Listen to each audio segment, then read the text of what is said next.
Many times in my practice, people will come to me and they'll say, "How do I find love?" And I say to them, it's an interesting question because really they're treating love like a commodity. So I counter by saying, what quality of love are you prepared to offer? In this series on sacred relationships, we're going to be talking about how to create a relationship, but also how to prepare for one in the first place. In a sacred relationship, we want to be there for everything. We want to be there for when our partner becomes ill or loses a job or has a difficult family situation. We want to be there for everything because we're all in. We want everything that relationship can offer us, not just in terms of love, satisfaction of desire, but also an opportunity to grow as an individual and grow in our partnership and to support our partner in their growth. So when we say, how can I find love? We're looking for something as though it's outside of us, it's out there somewhere. And we forget that first we have to find love for ourselves. Why is that important? Why is it important that we first love ourselves? Because if there's some part of you that really doesn't believe it deserves love, when you encounter it, you're going to push it away. You're going to sabotage. You're going to put up walls. In my practice, I do a lot of deep work with my clients on the shadow, on healing the inner children, because until those parts of you realize that they're now in an adult body, they now have other choices other than what they had as children, and that they are indeed lovable and deserving of the care of another human being, until they know that, they're going to push away any love that comes their way. So you could meet the most fabulous partner and you won't let them in. I actually think that if you're quite resistant to love, if you have walls up, you probably won't even encounter the right partner for you, because you have to be in a state of flow. We are energy fields that respond to each other's fields. It's an unconscious process. Most people don't even feel it going on. But our energy field tells other people how to interact with us. If it's blocked, we'll only encounter blocked people. If we're in flow, we'll meet other people who are also in a state of flow, where there's give and take. Energy is offered and they're open to receiving yours. So it's very important that we prepare for relationship, which means we want to look at, how do we relate to people? Do we hang out with our friends because we can't be alone?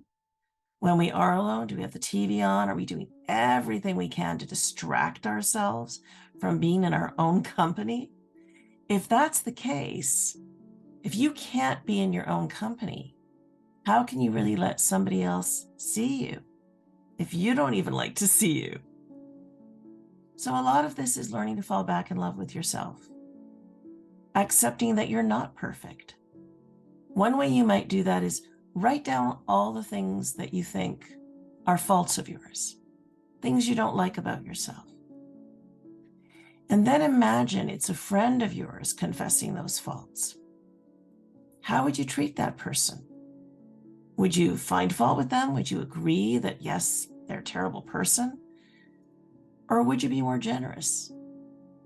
Would you be helping them to see the good in themselves?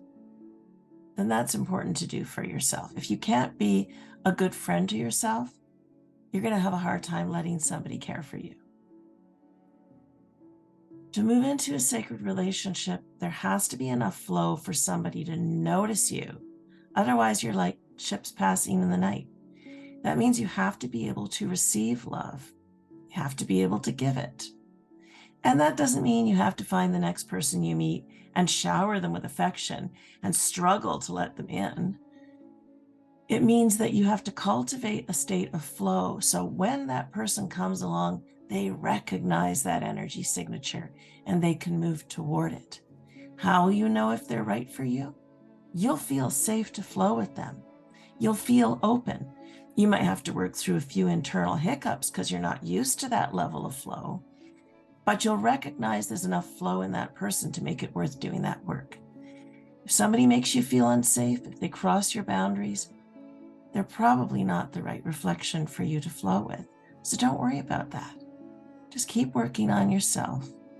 And as your energy signature changes, the right person for you will be able to see you and connect with you. Are you really ready for a relationship? You'll know because you'll be in a pretty decent relationship with yourself.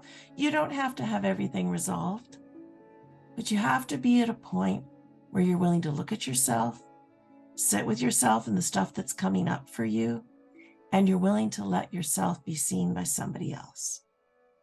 And that doesn't mean when you enter into that relationship that all the work is done. It just means a new layer, a really interesting one, is about to start in concert with somebody else. So get ready to be ready for your relationship. Look at where you're not in flow. Look at where you need to become more in flow. And the other thing I would say is this. Take some time to think about all the qualities you would like in your partner.